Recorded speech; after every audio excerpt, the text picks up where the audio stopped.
안녕하세요. 가족 이야기 채널에 오신 것을 환영합니다. 오늘 들려드릴 이야기는 남편이 집을 비운 사이 시어머니가 저와 같이 자자고 하셨습니다. 그리고 둘째 날 밤 저는 잠에서 깨어나 충격적인 장면을 목격하고 말았습니다라는 아주 특별한 사연입니다. 처음엔 그저 아들이 출장을 가 외로우셔서 그러시나 보다. 며느리인 저와 가까워지고 싶으신가 보다 생각했습니다. 하지만 둘째 날 밤 시어머니는 갑자기 제 옆자리에 누우셨습니다. 고요한 한밤중 저는 소스라치게 놀라 잠에서 깨어났고 그 누구도 상상하지 못할 광경을 목격했습니다. 그날 이후 시어머니가 평생 사랑했던 한 남자에 대한 끔찍한 과거의 비밀, 오래전 의문스러운 죽음, 그리고 이 집에서 도망치고 싶게 만드는 충격적인 진실이 하나씩 밝혀지기 시작했습니다. 이 이야기에 숨겨진 진실이 궁금하시다면 지금 바로 귀를 기울여 주시기 바랍니다. 제 이름은 수진. 올해 29살이고 결혼한 지는 2년이 조금 안 됐습니다. 저희 부부는 서울 근교의 작은 2층짜리 집에서 살고 있습니다. 결혼 후 둘이서 한 푼 두 푼 악착같이 모아 마련한 소중한 보금자리죠. 남편 민준 씨는 건설 엔지니어로 출장이 잦은 편입니다. 한 번 가면 2, 3주 만에 돌아올 때도 있었죠. 처음에는 서운했지만 남편의 직업 특성을 이해하기에 점점 익숙해졌습니다. 아내를 사랑하고 가정을 위해 애쓰는 마음만 있으면 된다고 생각했으니까요. 하지만 모든 것은 시어머니, 김 여사님이 저희와 함께 살기 시작하면서부터 변하기 시작했습니다. 어머님은 일찍 남편을 여의시고 오랫동안 시골에서 홀로 지내셨습니다. 그런데 최근 들어 건강이 안 좋아지시고 외롭다는 말씀을 자주 하셨습니다. 남편이 제게 상의를 해왔죠. 수진아, 어머니도 이제 연세가 있으신데 시골에 혼자 계시면 돌봐드릴 사람이 없잖아. 한동안 우리 집에 모시고 와서 같이 사는 게 어떨까?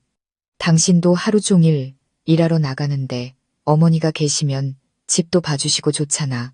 나중에 우리에게 아이가 생기면 할머니가 계신 게 여러모로 편할 거고. 저는 조금 망설여졌습니다. 지금까지 시어머님과 그리 살가운 사이는 아니었습니다. 어머님은 엄격하고 깐깐한 성격이셨거든요. 하지만 며느리로서 반대할 명분은 없었습니다. 네, 어머님이 괜찮다고 하시면 저도 노력해 볼게요. 그렇게 어머님은 짐을 싸서 서울로 올라오셨습니다. 처음 며칠간은 만족스러워 보였습니다. 아침 일찍 일어나 식사를 준비하고 청소를 하신 뒤 텔레비전을 보셨죠. 가끔은 제게 여자는 살림을 잘해야지. 안 그러면 남편이 실증내고 밖으로 놔두는 법이야라고 넌지시 말씀하시기도 했습니다.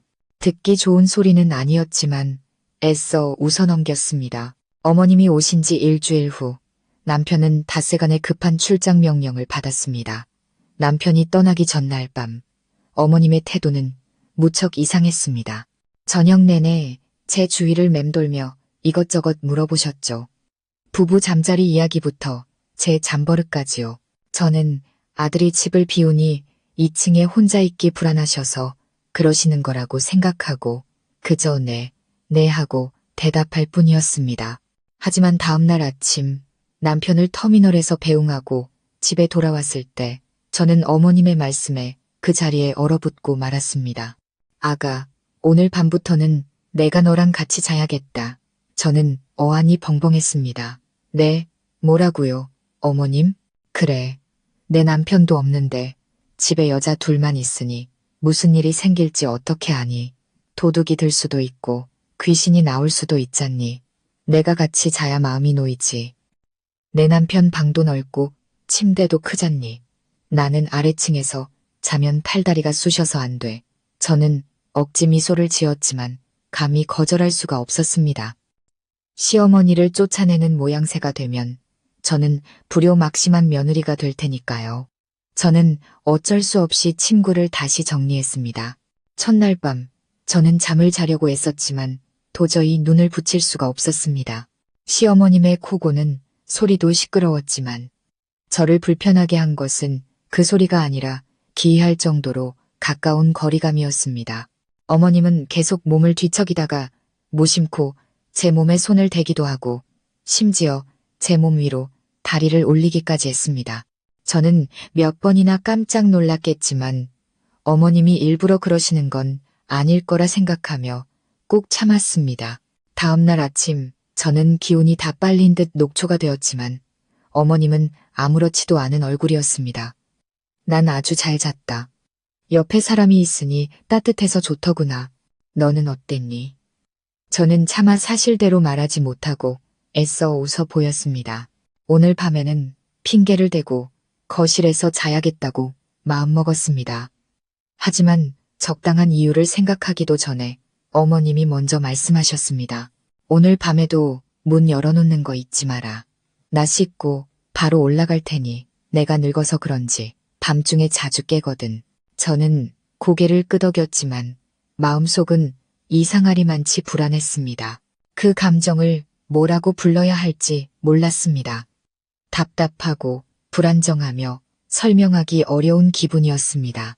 남편에게 문자로 이 상황을 알렸지만 남편은 그저 엄마도 나이 드셔서 그래. 당신이 조금만 참아줘. 내가 돌아가서 다시 정리할게. 라고 답할 뿐이었습니다. 남편은 이해하지 못했고 어쩌면 저 또한 이 집에 스며드는 이 비정상적인 상황을 다 설명할 단어를 찾지 못했는지도 모릅니다.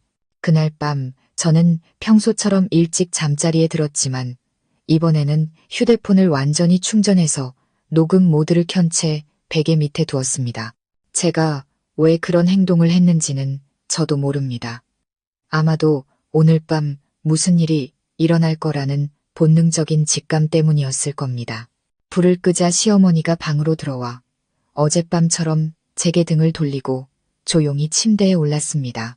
방 안은 어둠에 잠겼고 고른 숨소리와 함께 낯선 향기가 코를 찔렀습니다.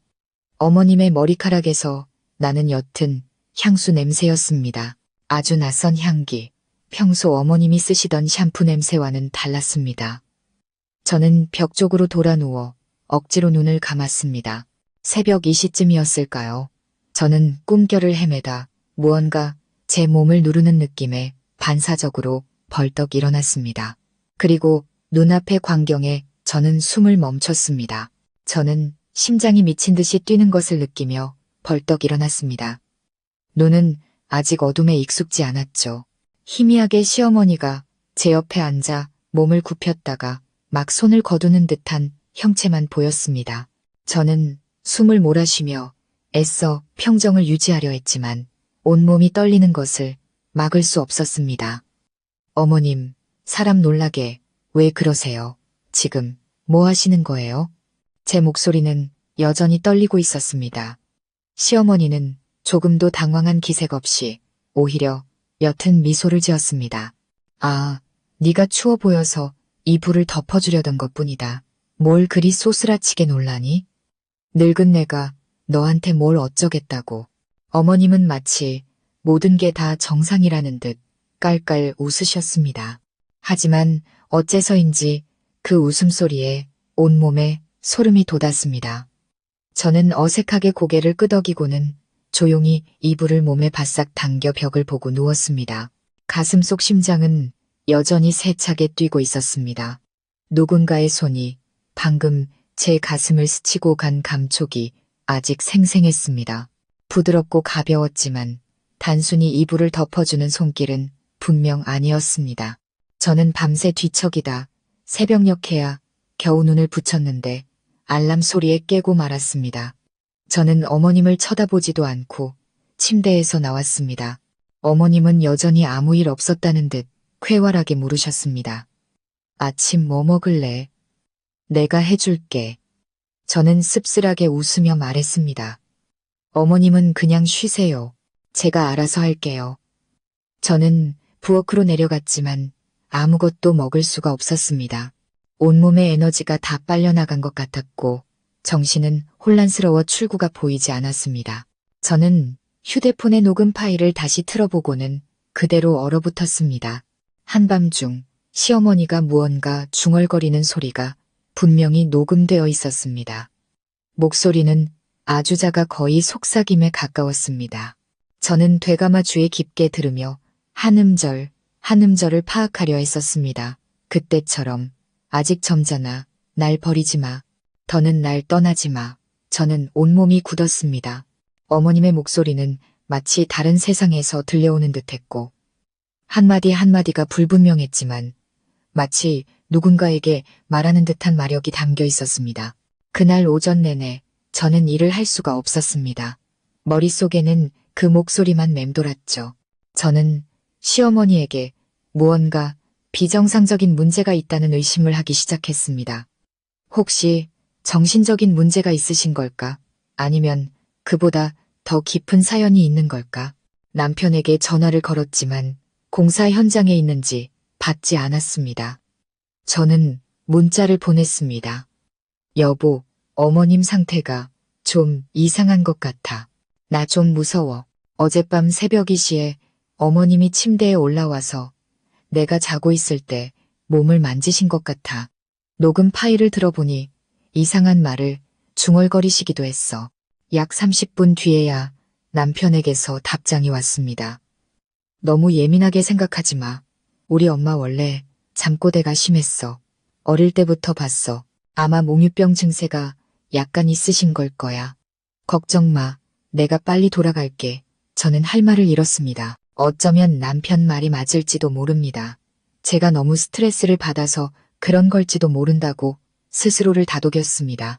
하지만 그 감촉은 단순한 몽유병이 아니었습니다.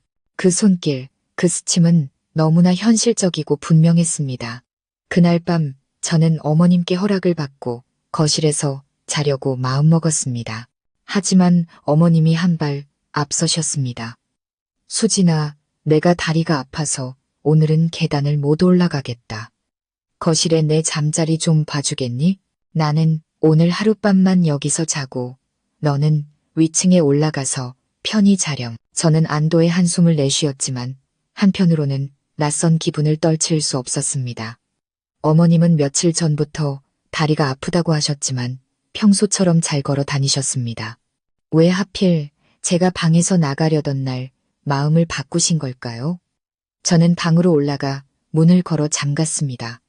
그날 밤 저는 아무 일도 없었던 것처럼 꿀잠을 잤습니다. 하지만 모든 것이 여기서 멈추지는 않았습니다. 다음 날 아침 제가 화장실에서 양치질을 하고 있는데 거실에서 어머님이 부르는 소리가 들렸습니다. 수진아, 이리 좀 와보렴. 할 말이 있다. 저는 달려나갔습니다. 어머님은 소파에 앉아 낡은 사진 한 장을 들고 계셨습니다. 내가 가방을 정리하다가 이 사진을 찾았지 뭐니. 이 사진 속 사람이 누구 닮지 않았니?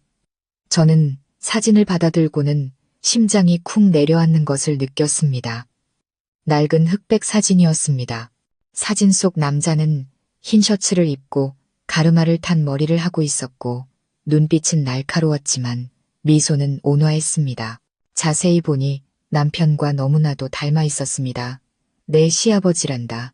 민준이가 겨우 5살 때 돌아가셨지. 부자가 아주 판박이지 않니? 저는 침을 삼키며 고개를 끄덕였습니다. 어머님은 미소를 지으며 먼 곳을 바라보았습니다. 그때 내가 그 사람을 얼마나 사랑했는지 몰라. 밤마다 꼭 껴안고 잤지. 그이는 내 머리카락에 입을 맞추며 온갖 이야기를 속삭여주곤 했어. 나는 그 느낌을 아직도 생생하게 기억한단다. 어떤 날 밤에는 꿈에서 그이가 아직 살아 돌아와 나를 찾는 꿈을 꾸기도 해. 어머님은 말을 멈추고 저를 빤히 쳐다보았습니다. 수진아, 어젯밤 꿈에 죽은 남편이 찾아왔는데 도무지 가려고 하질 않는 거야. 옛날 살간 냄새가 그립다며 내 곁에 누워있으라고 하더구나. 이상하게도 위층 침대에서 내 남편 어릴 적과 똑같은 냄새가 나더라. 저는 마치 누군가에게 따귀를 3개 맞은 듯한 충격을 받았습니다. 머릿속에서 끔찍한 연결고리가 번뜩였습니다. 설마 그 손길과 속삭임이 어머님이 저를 꿈속에 그 남자와 착각해서 저는 애써 마음을 진정시키고 방으로 올라가 어젯밤의 녹음 파일을 다시 뒤졌습니다. 하지만 아무것도 없었습니다. 어머님은 정말로 아래층에서 주무신 것 같았습니다. 하지만 저는 어머님이 저와 돌아가신 남편 사이의 경계를 혼동하고 있거나 혹은 일부러 구분하지 않으려 한다는 느낌을 지울 수가 없었습니다. 그날 오후 저는 시골에 계신 먼 친척 아주머니께 전화를 걸었습니다. 아주머니는 오래전 시댁과 가깝게 지내셨던 분입니다. 저는 아무렇지 않은 척 물었습니다. 아주머니, 혹시 옛날에 어머님이 시아버님과 어떻게 지내셨는지 아세요? 아주머니는 잠시 머뭇거리셨습니다. 그건 다 옛날 일인데 내가 듣기로는 내 시어머니가 남편을 아주 끔찍이 사랑했다고 하더구나. 거의 맹목적일 정도로 말이야. 어떤 사람들은 남편이 죽은 후에 제대로 장례도 치르지 않으려고 했다고도 해. 옷가지랑 낡은 베개를 끌어안고 매일 밤 잠을 잤다고 하더라. 한동안은 하루 종일 혼잣말을 중얼거리기도 했고 다행히 나중에는 점점 나아졌지만 저는 등골이 오싹해지며 눈앞이 캄캄해졌습니다. 설마 오늘 밤 또 같이 자자고 하시는 건 아닐까? 저는 의심하기 시작했습니다. 이것은 더 이상 단순한 가족 문제가 아니었습니다. 이 집에는 아주 이상하고 위험한 무언가가 일어나고 있었습니다. 저는 거의 30년을 살면서 심령현상이나 미신 같은 것에 흔들리지 않을 만큼 충분히 이성적이라고 생각했습니다. 하지만 시어머니가 같이 자자고 한 지 사흘째 되는 밤, 저는 형체가 분명한 공포와 마주해야만 했습니다. 친척 아주머니에게서 어머님의 과거, 돌아가신 남편에 대한 집착, 그리고 낡은 이불과 베개를 끌어안고 밤새 속삭이며 울었다는 이야기를 들은 후부터 저는 더 이상 이 집이 안전한 안식처라고 느껴지지 않았습니다. 그날 저녁 식사를 마치자마자 어머님은 마치 당연한 일이라는 듯 말씀하셨습니다. 수진아, 오늘 밤에도 내가 너랑 같이 자야겠다. 어제는 다리가 아파서 아래층에서 잤더니 영 잠자리가 불편하고 몸이 으슬으슬 춥더구나. 저는 억지 미소를 지으며 말했습니다. 어머님, 제가 이불을 더 깔아드릴게요. 아래층에서 주무시는 게 더 편하실 거예요. 제가 요즘 늦게 자서 어머님 주무시는데 방해가 될까 봐요. 어머님은 저를 올려다 보셨고 그 눈빛이 순간 어두워졌습니다. 괜찮다. 너는 내 할 일 하거라. 나는 먼저 잘 테니 그냥 내가 그 위에 있기만 하면 마음이 놓인다. 어머님이 말씀하신 그 위라는 표현이 어찌나 소름 끼치게 들리던지요. 저는 입술을 깨물었습니다. 마음 한구석에서는 단호하게 거절하고 싶었지만 또 마음이 약해졌습니다. 연세도 많으시고 오랫동안 시골에서 혼자 외롭게 지내셨을 테니까요. 어머님께 상처를 드리고 싶지 않았고 어머님의 이상한 행동이 고의적이라는 확신을 가질 만한 증거도 아직 부족했습니다. 그날 밤 저는 침대 맞은편 책장에 작은 카메라를 하나 설치하기로 했습니다. 예전에 이웃집 고양이를 대신 봐줄 때 쓰려고 샀던 와이파이 미니 캠이었습니다. 마사카 제 침실을 촬영하는데 이 카메라를 쓰게 될 줄은 꿈에도 몰랐습니다. 시어머니가 방에 들어오셨을 때 저는 이미 잠든 척 눈을 감고 조용히 누워 있었습니다.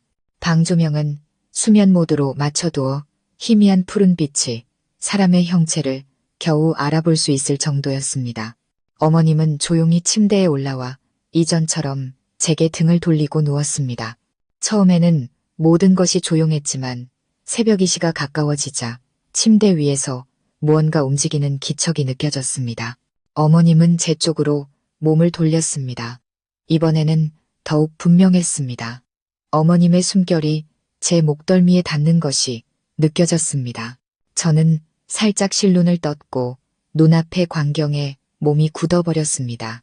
시어머니는 몸을 숙여 제 귀에 얼굴을 바짝 대고 있었고 그 손은 제 어깨를 만지더니 점점 아래로 미끄러져 내려왔습니다. 저는 소스라치게 놀라 벌떡 일어나 앉으며 나지막이 소리쳤습니다. 어머님, 뭐 하시는 거예요? 어머님은 몇 초간 눈을 깜빡이더니 또다시 예전과 같은 태도를 보였습니다. 내가 이불이 흘러내린 줄 알고 덮어주려던 것뿐이다. 뭘 그리 놀라니? 저는 아무 말도 하지 못하고 이불 끝을 꽉 쥔 채 의심 가득한 눈으로 어머님을 쳐다보았습니다. 어머님, 그냥 주무세요. 저 안 추워요. 어머님은 미소를 지으며 원래 자리로 돌아갔습니다. 하지만 이번에는 도저히 잠을 이룰 수가 없었습니다. 저는 그렇게 눈을 동그랗게 뜬 채 첫 햇살이 커튼 틈으로 스며들 때까지 누워 있었습니다. 어머님이 아침 식사를 준비하러 부엌으로 내려가시자마자 저는 재빨리 방으로 들어가 카메라를 챙겨 몰래 영상을 휴대폰으로 옮겨 확인했습니다. 영상 속 시간은 한없이 길게 느껴졌습니다. 저는 벽을 보고 누워 있었고 시어머니의 그림자가 점점 제게 다가오는 것이 보였습니다. 그리고 카메라 앞에 어머님의 얼굴이 나타났을 때 저는 하마터면 휴대폰을 떨어뜨릴 뻔했습니다. 그 얼굴은 평소의 시어머니 같지 않았습니다. 눈은 크게 뜨고 있었고 입은 무언가를 중얼거리고 있었습니다. 희미한 불빛 속에서 어머님은 몽유병 환자처럼 보이지 않았고 오히려 뚜렷한 의식을 가지고 행동하는 사람처럼 보였습니다. 그리고 저는 어머님이 속삭이는 한마디를 똑똑히 들었습니다. 우리 이번에는 헤어지지 마. 날 두고 가지 마. 저는 영상을 끄고 심장이 북처럼 울리는 것을 느꼈습니다. 더 이상 지체할 수 없었습니다. 남편에게 전화를 걸었지만 또다시 받지 않았습니다. 저는 문자를 보냈습니다. 나 어젯밤 영상 찍었어. 어머님 행동, 몽유병 같지 않아. 당신 빨리 와야 해. 나 무서워. 이번에는 점심때가 되어서야 답장이 왔습니다. 일을 너무 심각하게 만들지 마.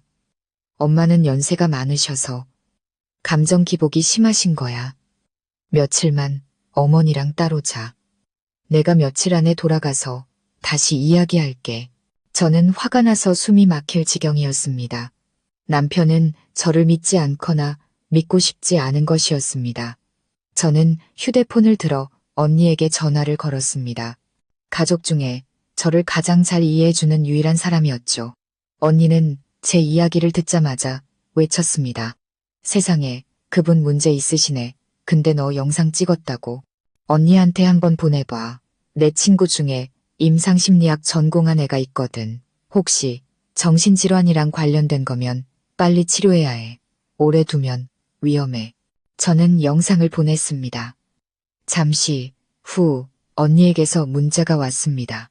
내 친구가 그러는데 내 시어머님은 기억장애나 혹은 돌아가신 가족과 관련된 심리적 외상의 후유증일 수 있대. 그런데 조심해야 할 점이 하나 있는데 그분이 널 쳐다보는 방식이래. 나를 쳐다보는 방식, 제가 되물었습니다. 그 눈빛이 며느리를 보는 게 아니라 옛 연인을 보는 것 같다는 거야. 마치 네가 아니라 돌아가신 그분의 남편인 것처럼 저는 온몸에 소름이 돋았습니다. 1시간 후 제가 부엌에서 설거지를 하고 있는데 시어머니가 등 뒤에서 조용히 다가와 제 어깨에 손을 얹었습니다. 수진아, 네, 오늘 점심때 아주 이상한 꿈을 꿨단다. 꿈에 옛사람이 돌아왔는데 이상하게도 얼굴이 너랑 똑같더구나. 저는 돌아보며 애써 미소를 지었습니다. 꿈은 꿈일 뿐이잖아요. 어머님, 너무 그리워서 그러셨나 봐요. 어머님은 저를 뚫어지게 쳐다보았습니다. 아니, 아주 선명하게 봤어. 진짜처럼, 심지어 그 살간 냄새까지 기억나는데 너랑 똑같았어. 저는 서둘러 손을 씻고는 볼 일이 있다는 핑계를 대고 도망치듯 집을 빠져나왔습니다. 저는 집 근처 카페에 1시간 넘게 앉아 마음을 진정시켰습니다. 머릿속에는 오직 도망이라는 두 글자만 맴돌았습니다. 하지만 어디로 도망가야 할까요? 이 집은 저와 남편의 집입니다. 시어머니를 혼자 남겨둘 수는 없었습니다. 하지만 이 집에 머물다가는 어느 날 밤 제가 다시는 깨어나지 못할지도 모른다는 공포가 밀려왔습니다. 저는 집 근처 카페에 앉아 있었습니다. 눈앞의 오렌지 주스는 얼음이 거의 다 녹았지만 저는 한 모금도 마시지 못했습니다. 주변에서는 사람들의 대화 소리와 컵이 부딪히는 소리가 뒤섞여 들려왔지만 제 귀에는 오직 제 심장이 세차게 뛰는 소리만 들렸습니다. 언니의 말, 심리학 전문가의 의견, 그리고 어젯밤 시어머니의 섬뜩한 눈빛까지 모든 것이 폭풍처럼 머릿속을 휘저었습니다. 이성이라는 기둥을 붙잡으려 애썼지만 생각할수록 두려움은 커져만 갔습니다. 더 이상 의심의 여지가 없었습니다. 시어머니는 분명 비정상적인 행동을 보이고 있었고 한 지붕 아래 사는 저는 그 왜곡된 기억의 희생양이 되고 있었습니다. 저는 떨리는 손으로 휴대폰을 들어 남편에게 전화를 걸었습니다. 다행히 이번에는 몇 번의 신호음 끝에 남편이 전화를 받았습니다. 수진아, 나 지금 공사 현장인데 무슨 일인데 그렇게 계속 전화해? 저는 애써 침착한 목소리를 유지했습니다. 당신 지금 당장 와야 해. 다음 주도 며칠 뒤도 아니고 바로 지금. 무슨 일인데 그렇게 심각해? 엄마가 당신한테 뭐라도 하셨어? 장난 아니야. 민준 씨, 나 무서워. 어머님이 날 다른 사람으로, 당신 아버지로 생각하고 계시는 것 같아. 전화기 저편에서 몇 초간 침묵이 흘렀습니다. 그리고 남편은 한숨을 쉬며 말했습니다. 당신 무슨 이상한 소리를 하는 거야? 엄마한테 무슨 문제가 있다고 그래? 며칠 사이에 너무 예민해진 거 아니야? 어른이랑 같이 살려면 좀 이해심을 가져야지. 저는 남편의 말을 끊었습니다. 민준 씨, 나 영상도 찍었어. 어머님이 다른 사람 이름을 속삭이는 녹음 파일도 있고 한밤중에 내 몸을 만졌어. 그리고 꿈에서 그분이 돌아왔는데 나랑 똑같이 생겼다고 말씀하셨단 말이야. 못 믿겠으면 제발 집에 와서 확인해. 나 더는 못 견디겠어. 저는 말을 하면서 눈물이 터져 나올 것 같았습니다. 잠시 침묵이 흐른 뒤 남편이 천천히 말했습니다. 알았어. 내일 휴가 내고 내일 저녁에 돌아갈게. 하루만 더 참아줘.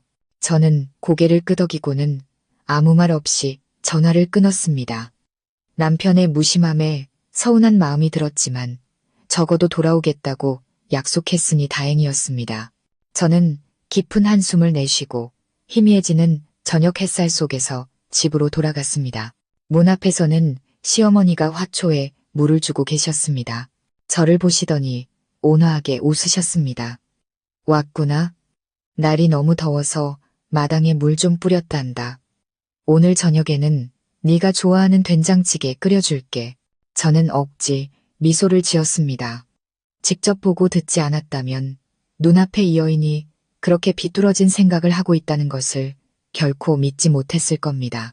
그날 밤 저는 머리가 아파 일찍 쉬어야겠다고 거짓말을 했습니다. 저는 침실 문을 단단히 잠그고 문 앞에 의자까지 받쳐둔 뒤 어둠 속에서 조용히 누워 있었습니다. 눈은 감고 있었지만 귀는 복도 밖의 작은 소리 하나하나에 곤두서 있었습니다. 새벽 2시쯤 가벼운 발소리가 들렸습니다. 처음에는 멀리서 들리더니 점점 제 방문 앞으로 다가왔습니다. 문고리가 조용히 돌아가는 소리가 났지만 문은 열리지 않았습니다. 몇 초간의 침묵 뒤 발소리는 다시 멀어졌습니다.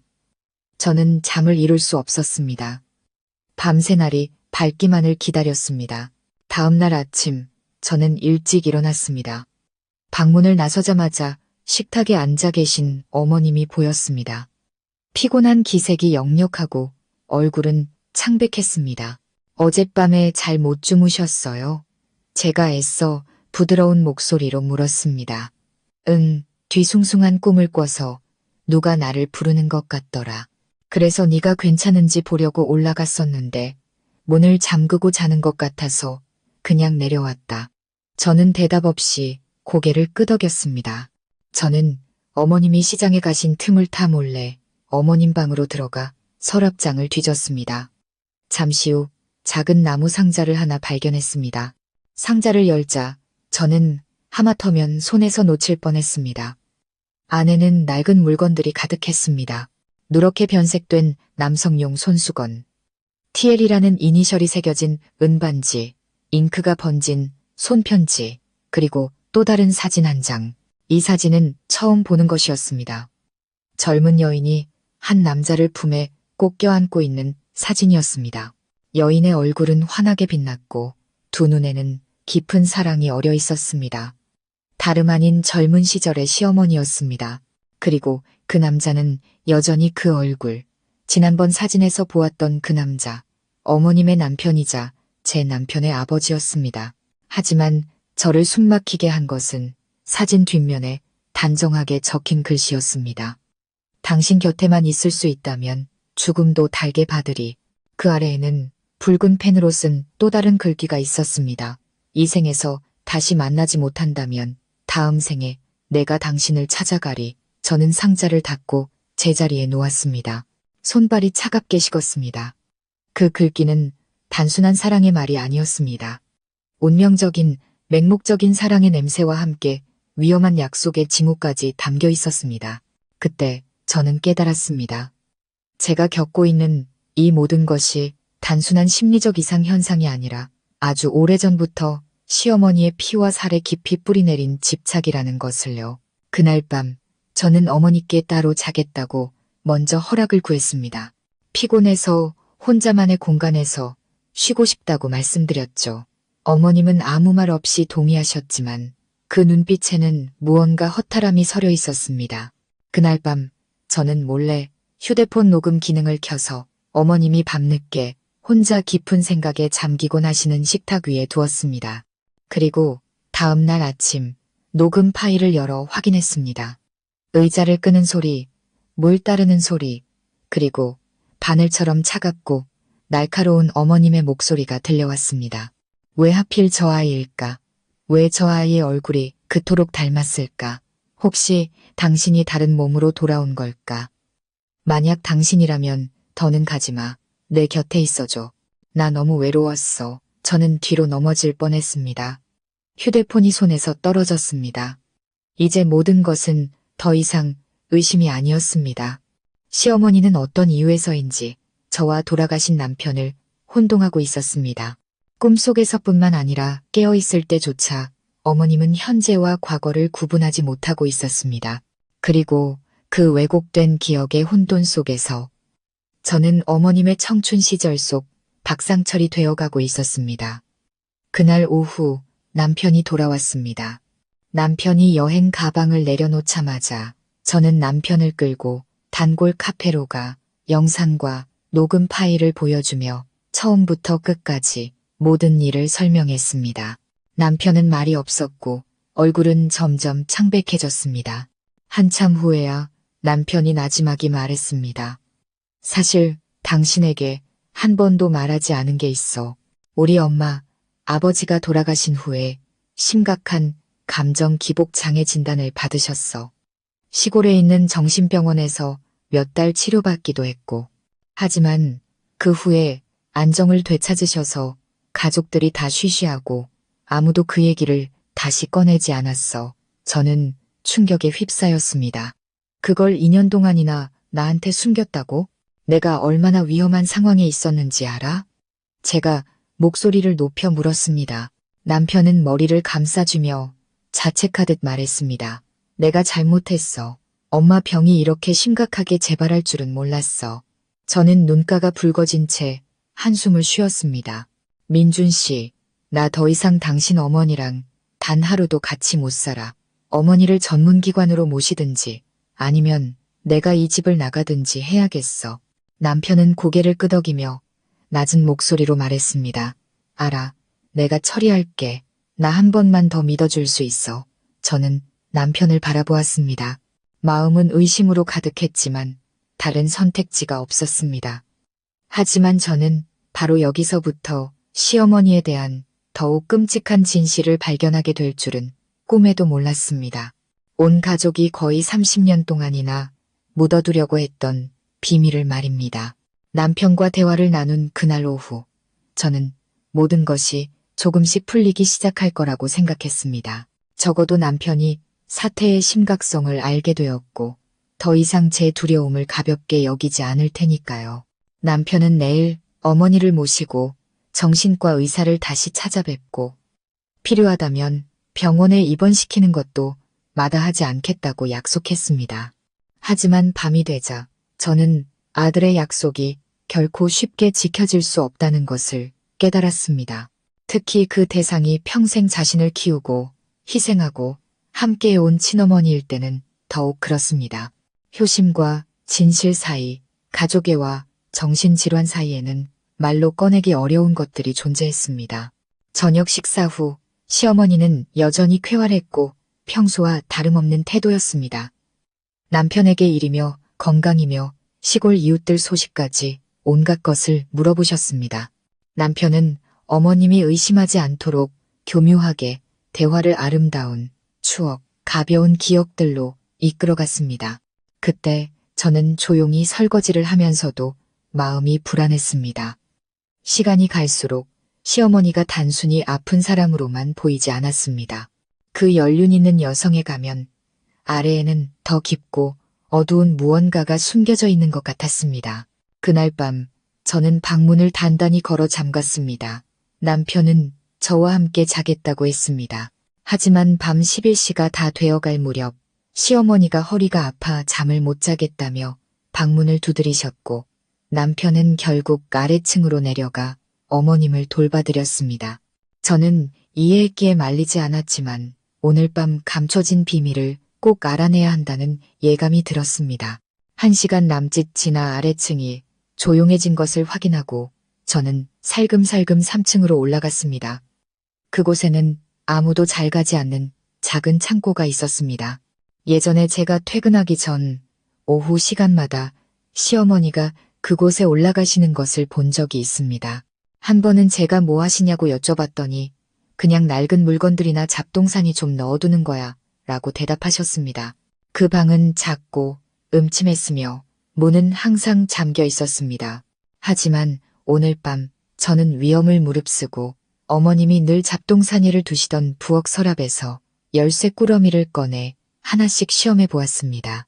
6번째 열쇠에서 자물쇠가 철컥하며 열렸습니다. 문이 열리자 먼지 바람이 불어와 기침이 났습니다. 방 안에는 무서운 것은 없었습니다. 괴짝 하나, 종이 상자 몇 개, 그리고 사람 어깨 높이의 나무장 하나가 전부였습니다. 저는 휴대폰 손전등으로 주위를 비춰보았습니다. 나무장은 낡은 자물쇠로 잠겨 있었지만 걸쇠가 녹슬어 있어 살짝 힘을 주자 부서졌습니다. 안에는 무엇이 있었을까요? 수많은 사진, 편지, 수첩들이 모두 정성스럽게 정리되어 있었습니다. 하지만 특별한 점은 그것들이 모두 시아버지의 것이 아니라는 것이었습니다. 저는 손편지 묶음 하나를 꺼내 들었습니다. 겉봉에는 가질 수 없는 내님에게라고 뚜렷한 글씨체로 적혀 있었습니다. 안에는 부드러우면서도 절망적인 글귀가 가득했습니다. 당신은 내 남편이 아니지만 나는 단 한순간도 당신을 잊은 적이 없어요. 당신 곁에 있을 때 나는 비로소 여자임을 느껴요. 하지만 내가 남편으로 맞은 그 남자 곁에 있을 때 나는 영혼 없는 그림자일 뿐이에요. 저는 심장이 터질 듯이 뛰는 것을 느끼며 편지를 읽었습니다. 이 편지들은 어머님의 남편에게 쓴 것이 아니었습니다. 낡은 사진 몇 장을 더 꺼내 보았습니다.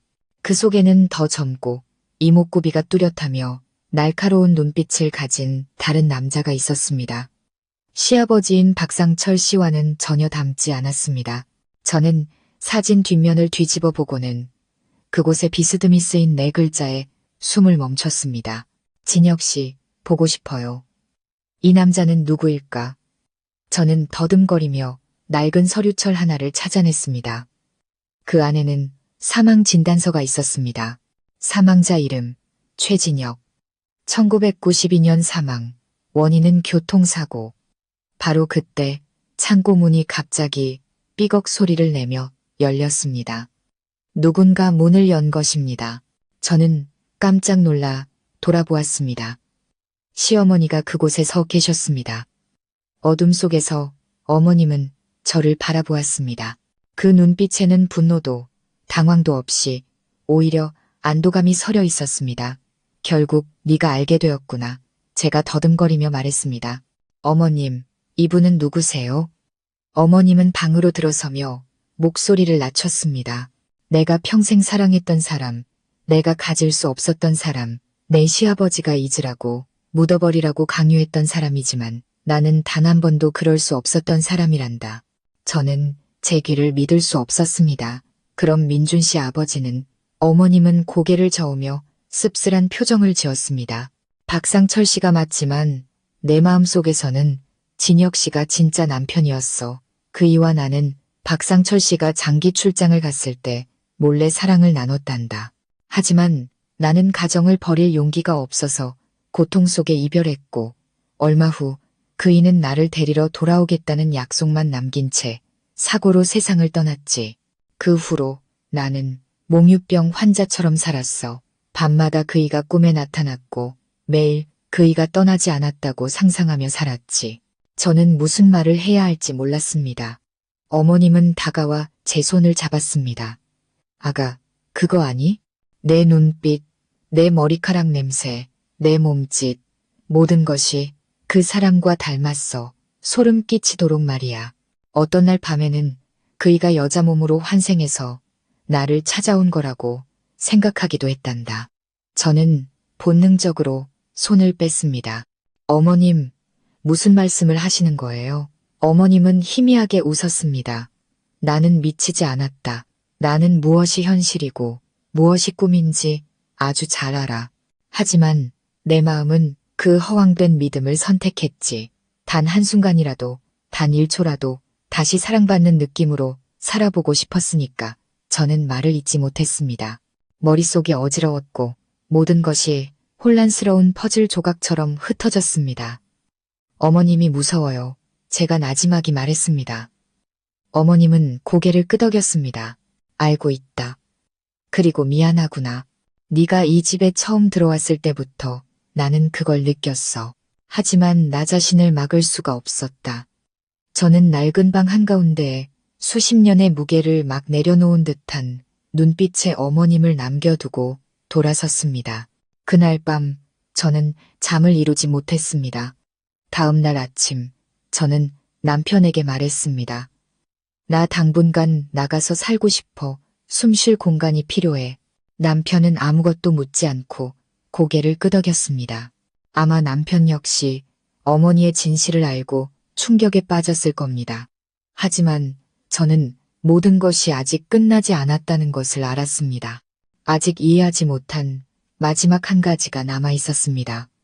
왜 그 모든 사진과 편지 속에는 끝을 암시하는 어떤 흔적도 없이 오직 돌아오겠다는 약속만이 가득했을까요? 그리고 제가 언니 집으로 잠시 거처를 옮긴 지 정확히 사흘 후 남편에게서 전화가 걸려왔습니다. 그의 목소리는 다급했습니다. 수진아, 엄마가 사라지셨어. 저는 전화기를 떨어뜨릴 뻔했습니다. 심장이 멎는 것 같았습니다. 남편의 전화를 받고 저는 그 자리에 얼어붙었습니다. 귀가 멍멍해지고 전화기를 든 손이 가늘게 떨렸습니다. 내 말 들려. 수진아, 엄마가 사라지셨다고. 집에 와줄 수 있어? 민준 씨의 다급한 목소리가 전화기 너머에서 울렸습니다. 저는 아무 생각도 할 수 없었습니다. 서둘러 옷을 챙겨 입고 밤중에 택시를 잡아 집으로 향했습니다. 가는 내내 심장이 조여오는 것 같았습니다. 1분 1초가 흐를 때마다 머릿속에는 끔찍한 상상만이 가득했습니다. 집착 속에 깊이 잠겨있던 한 여인이 막 자신의 심리적 어둠을 드러낸 뒤 갑자기 집을 나갔습니다. 그녀가 무슨 일을 저지를지는 아무도 예측할 수 없었습니다. 집에 도착하니 민준 씨가 문 앞에 주저앉아 휴대폰을 든 채 창백한 얼굴로 앉아 있었습니다. 어머니 휴대폰으로 전화해봤어? 제가 급하게 물었습니다. 해봤지. 지갑, 신분증, 휴대폰 다 집에 두고 가셨어. 그냥 평소에 절에 가실 때 입던 옷만 입고 나가셨대. 낡은 사진 한 장이랑 유서 같은 글이 적힌 종이 한 장만 가지고. 저는 깜짝 놀랐습니다. 유서라니. 민준 씨가 제게 작은 종이를 건넸습니다. 노인의 떨리는 글씨체였지만 분명했습니다. 만약 당신이 아직 나를 기억한다면 우리가 다시 만나기로 약속했던 그 옛 장소로 와주세요. 저는 더 이상 기다릴 수 없어요. 저는 그 글을 읽고 등골이 오싹해졌습니다. 묻지 않아도 어머님이 누구에게 하는 말인지 알 수 있었습니다. 우리가 다시 만나기로 약속했던 옛 장소가 어디야? 제가 물었습니다. 민준 씨는 몇 초간 침묵하더니 기억을 더듬듯 말했습니다. 어릴 때 엄마한테 들은 적이 있어. 아버지랑 엄마가 강릉에서 한동안 연애를 하셨대. 그곳 소나무 숲속에 작은 절이 하나 있는데 엄마가 농담처럼 나중에 누구든 먼저 가면 거기서 기다리자고 하셨다는 거야. 난 그냥 하시는 말씀인 줄 알았지. 저는 침을 삼켰습니다. 마음이 복잡해지기 시작했습니다. 어머니가 강릉 가는 버스를 타신 것 같아. 그럴 가능성이 높아. 아침에 이웃 아주머니가 그러시는데 어머니가 집 앞에서 하늘을 올려다보시더니 조용히 걸어가셨대. 다들 시장 가시는 줄 알고 아무도 신경 쓰지 않았다는 거야. 저는 깊은 숨을 들이마시고 단호하게 말했습니다. 당신은 집에 있어. 내가 버스 터미널 쪽으로 알아볼게. 아직 길 위에 계실 수도 있어. 우리는 각자 행동에 나섰습니다. 저는 주요 버스 터미널에 전화를 걸어 그날 강릉으로 가는 노선을 샅샅이 추적했습니다. 거의 1시간 동안 쉴 새 없이 전화를 돌린 끝에 마침내 한 버스 회사에서 정보를 얻을 수 있었습니다. 60대 할머니 한 분이 혼자 보라색 스웨터를 입고 백발의 머리로 오늘 오후 2시 차를 타고 강릉으로 갔다는 것이었습니다. 대관령 휴게소에서 내렸고 물어보니 옛사람을 만나러 간다고만 했다고 합니다. 저는 전화를 끊었습니다. 심장이 터져 나올 것 같았습니다. 한순간도 지체하지 않고 저는 그날 밤 가장 빠른 차편을 예매했습니다. 버스에서 밤을 새우는 동안 저는 한숨도 자지 못했습니다. 창밖으로는 안개 속에 희미한 소나무 숲이 나타났고 제 마음 속에는 수백 개의 풀리지 않은 질문이 맴돌았습니다. 새벽 4시경 저는 강릉에 도착했습니다. 도시는 아직 깊은 잠에 빠져 있었고 희미한 노란 가로등이 앙상한 소나무 그림자를 비추고 있었습니다. 저는 택시를 타고 곧장 낙산사로 향했습니다. 언덕 위에 있는 작은 절, 옛날 젊은 연인들의 데이트 장소로 유명했던 곳입니다. 절은 고요했고 사람 그림자 하나 보이지 않았습니다. 저는 절마당을 샅샅이 뒤지고 화단을 살피고 고즈넉한 복도를 따라 걸었습니다. 문득 해수관음상 뒤편에서 한 사람이 돌계단에 가부좌를 틀고 앉아있는 모습이 보였습니다. 얇은 외투를 걸치고 고개를 푹 숙이고 있었습니다. 어머님이세요? 저는 달려가 어머님 앞에 무릎을 꿇었습니다.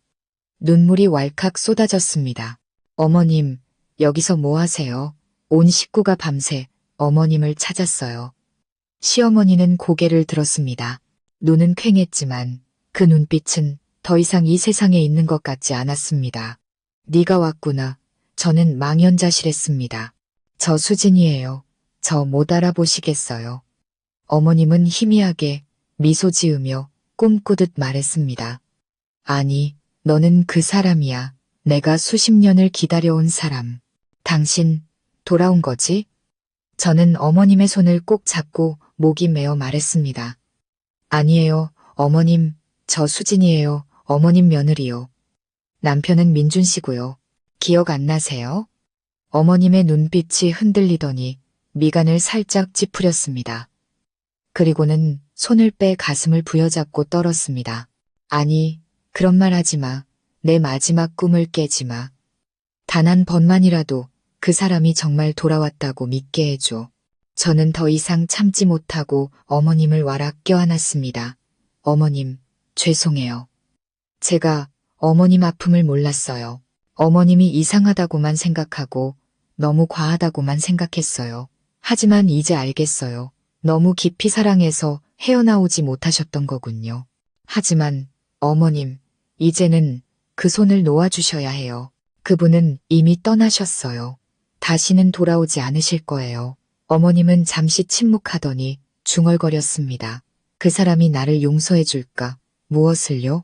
내가 그 사람을 선택하지 않았던 것, 내가 그를 붙잡지 못하고 떠나보냈던 것 때문에 제 눈물이 뺨을 타고 흘러내렸습니다. 저는 그 죄책감이 30년 넘게 시어머니의 영혼을 짓눌러 왔다는 것을 알았습니다. 저는 어머님을 부축해 일으켜 세워 시내로 돌아왔습니다. 그날 밤 어머님은 경미한 정신과적 관찰을 위해 병원에 입원하셨습니다. 의사는 어머님이 심각한 우울증으로 인해 해리성 인격 장애 증상을 보인다고 진단했습니다. 조기에 개입하지 않으면 자신과 타인에게 위험한 행동을 할 수 있다고 했습니다. 저는 어머님의 병상 곁에 앉아 늙었지만 평온해 보이는 시어머니의 얼굴을 보며 마음이 복잡해졌습니다. 이 순간 저는 더 이상 어머님이 두렵지 않았습니다. 그저 애처로울 뿐이었습니다. 평생 불완전한 사랑 하나를 끌어안고 꿈과 현실을 구분하지 못할 정도로 기억과 환상 속에서 살아온 한 여인이 가여웠습니다. 저는 나지막이 말했습니다. 어머님, 만약 정말 다음 생이 있다면 그분은 분명 돌아오실 거예요. 하지만 그땐 어머님을 이렇게 아프게 하려고가 아니라 사랑해주기 위해 오실 거예요. 어머님은 희미하게 고개를 끄덕이고 입술을 달싹이다 잠이 드셨습니다. 저는 희미한 병실등 아래에서 어머님과 제 자신의 심장 박동 소리를 들으며 오랫동안 그 자리에 앉아 있었습니다. 시어머니는 도립정신병원 내 특별치료병동으로 옮겨졌습니다. 어머님의 병실은 단출했습니다.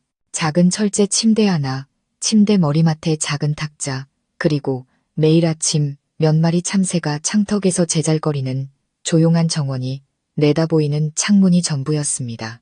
담당 의사는 중년의 남성으로 차분하고 매우 섬세한 분이었습니다. 몇 차례 관찰과 면담 끝에 그는 제게 말했습니다. 김 여사님은 기억을 잃으신 것도 미치신 것도 아닙니다. 그저 젊은 시절 치유되지 않은 상실감으로 인해 매우 깊은 감정적 환각 상태에 갇혀 계신 겁니다. 어떤 사람들은 너무 큰 정신적 충격을 겪은 후 현실을 도피하기 위해 자신만의 세계를 만듭니다. 하지만 너무 오래 방치하면 그 세계가 남은 이성마저 삼켜버리게 되죠. 저는 할 말을 잃었습니다. 알고 보니 모든 사람이 극복할 만큼 강하지는 않은 고통도 있었습니다. 어떤 사람은 평생을 살아도 옛 꿈에서 벗어나지 못했습니다. 어머님이 입원해 계시는 동안 저와 남편은 매일 번갈아 가며 병문안을 갔습니다. 처음 몇 번은 어머님이 여전히 저를 멍하니 바라보며 진혁 씨라고 부르셨습니다. 그 눈빛은 다정했지만 낯설었습니다. 하지만 몇 차례 치료를 받은 후 그런 호칭은 점점 줄어들었습니다. 어느 주말 오후 제가 집에서 만든 카스텔라를 가져갔을 때 어머님은 그것을 받아들고 한참 저를 바라보시더니 나지막이 말씀하셨습니다. 수진아, 너구나. 저는 깜짝 놀랐습니다. 정말 오랜만에 어머님이 제 이름을 제대로 불러주셨습니다. 저는 침대 옆에 앉아 부드럽게 말했습니다. 네, 어머님, 저예요. 어머님은 눈시울을 붉히셨습니다. 내가 미안하다. 내가 했던 짓, 내가 했던 말들이 너를 많이 무섭게 했겠지. 저는 어머님의 손을 가볍게 쥐었습니다. 아니에요. 사과하지 마세요. 어머님, 이제 다 이해해요. 사람마다 마음속에 상처가 있는 법이니까요. 저는 그저 어머님이 건강을 되찾으셔서 남은 여생을 평안하게 보내시길 바랄 뿐이에요. 어머님은 눈물을 터뜨리셨습니다. 저는 어머님이 그렇게 약한 모습을 보이시는 것을 처음 보았습니다. 저를 두렵게 하고 밤중에 차갑게 제 방으로 들어오셨던 그 여인이 지금은 아이처럼 울고 있었습니다. 그거 아니? 나는 너무 오랫동안 환상 속에서 살았단다. 그 기억을 꽉 붙들고 있으면 그 사람이 영원히 내 곁에 있을 거라고 생각했지. 하지만 결국 나 스스로를 가둔 셈이었어. 저는 목이 메어 가슴이 아팠습니다. 그날 이후 어머님의 상태는 하루가 다르게 좋아졌습니다. 의사는 치료에서 가장 기적적인 것은 약이 아니라 수용이라고 말했습니다. 어머님이 눈앞의 사람 이름을 제대로 부르고 아들과 며느리를 알아보고 옛사람의 죽음을 받아들이기 시작했을 때 비로소 진짜 세상으로 돌아오기 시작한 것이라고요. 일주일 후 의사는 정기적인 외래 진료와 가족의 보살핌을 조건으로 퇴원을 허락했습니다. 저와 남편은 공기 좋고 조용한 시골집으로 어머님을 모시기로 했습니다. 저희는 어머님의 일상생활을 도와드릴 가사도우미 한 분을 고용했고 주말마다 찾아뵙기로 했습니다. 퇴원하는 날 어머님은 제 손을 꼭 잡으셨습니다. 수진아, 고맙다. 네가 아니었다면 내가 어디까지 추락했을지 모르겠구나. 나는 네가 그 옛사람의 그림자라고 생각했었는데 이제는 알겠다. 너는 너라는 것을, 강인하고 굳세고 아주 너그러운 여자라는 것을. 저는 눈물이 그렁그렁한 채 웃었습니다. 어머님도 마찬가지인걸요. 저는 누군가가 그렇게 오랫동안 사랑을 간직하는 것을 본 적이 없어요. 하지만 어머님, 사랑도 자신을 다치게 하지 않으려면 제때 놓아주어야 하는 것 같아요. 어머님은 저녁 바람처럼 온화한 눈빛으로 고개를 끄덕였습니다. 어머님이 시골로 돌아가신 후 서울집은 눈에 띄게 조용해졌습니다. 더 이상 잠 못 이루는 밤도 살금살금 다가오는 발소리나 한밤중의 속삭임도 없었습니다. 하지만 이상하게도 저는 허전함을 느꼈습니다.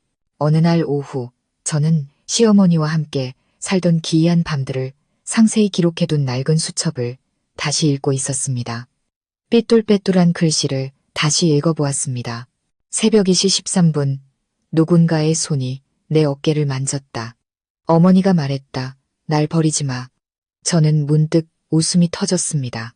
혼란스럽고 극도로 두려웠던 그 시절에 대한 웃음이었고 마침내 그 모든 것을 극복해낸 제 자신에 대한 웃음이었습니다. 남편이 다가와 제 어깨를 가볍게 안았습니다. 뭘 그렇게 읽고 있어?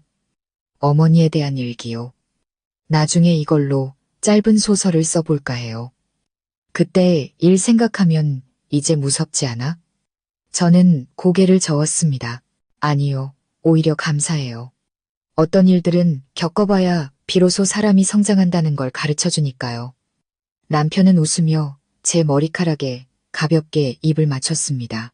우리 아내가 정말 어른이 다 됐네.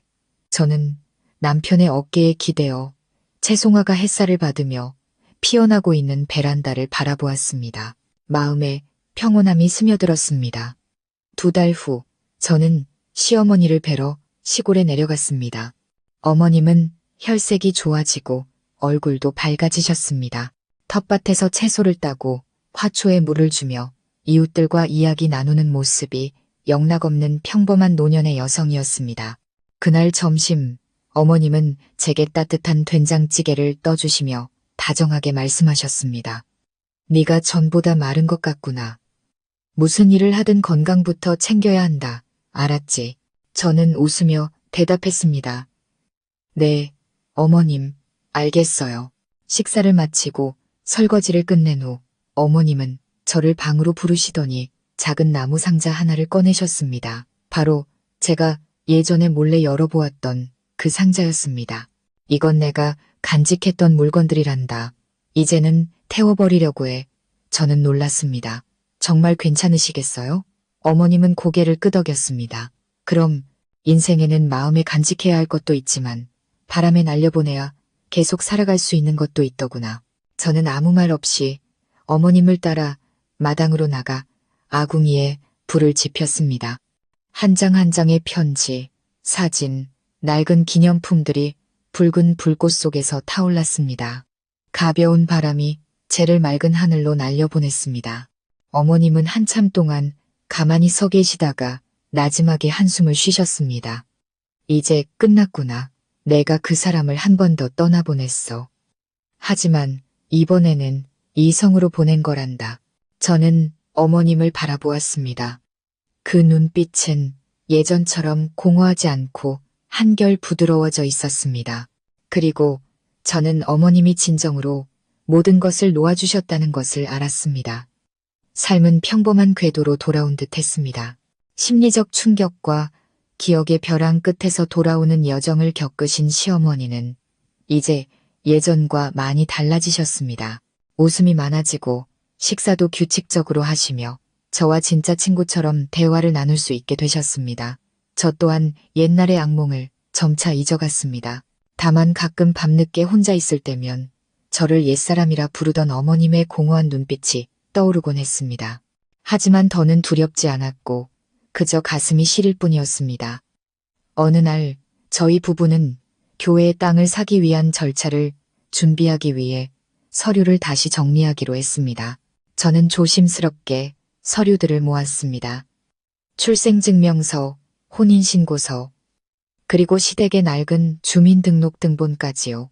색이 바랜 파란색 등본은 어머님 장롱 깊숙한 곳에 보관되어 있었습니다.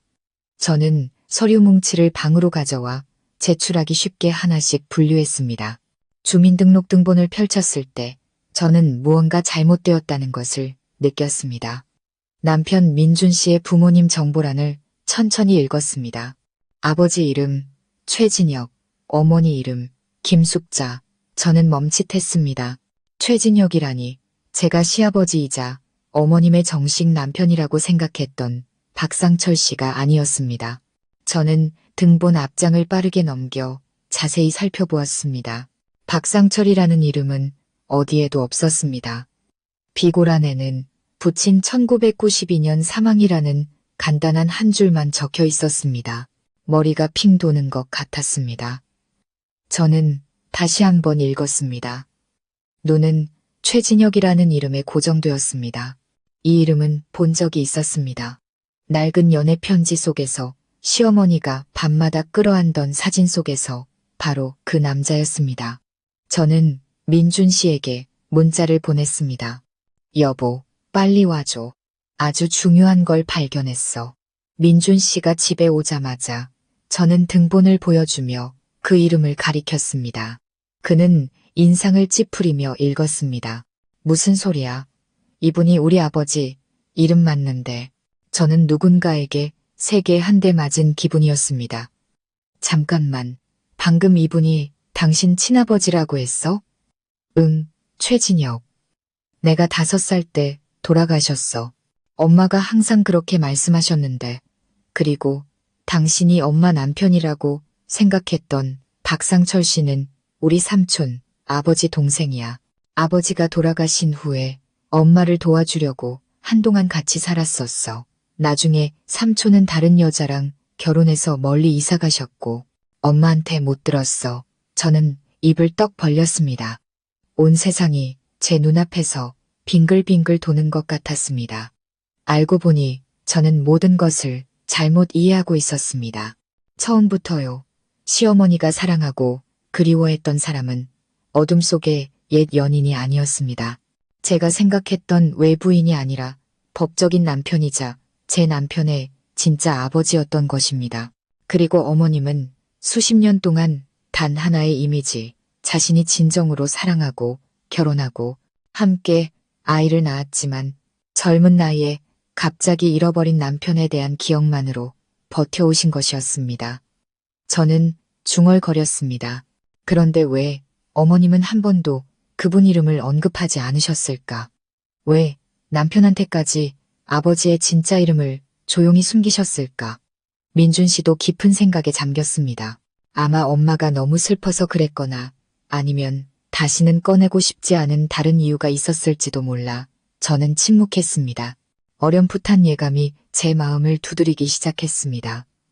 진실의 한 조각이 여전히 숨겨져 있었고 그것은 더 이상 미완의 사랑 이야기가 아니었습니다. 그날 밤 저는 용기를 내어 툇마루에 평상에 앉아 계신 시어머니 곁으로 갔습니다. 달이 늦게 떠 희미한 빛이 어머님의 얼굴에 내려앉아 표정을 알아보기 어려웠습니다. 제가 조용히 물었습니다.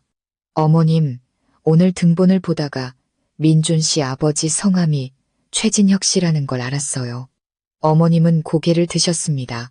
놀라거나 피하는 기색이 없었습니다. 그래, 그 사람이 맞다. 그런데 왜 한 번도 말씀하지 않으셨어요? 어머님은 먼 곳을 바라보며 한숨을 쉬셨습니다.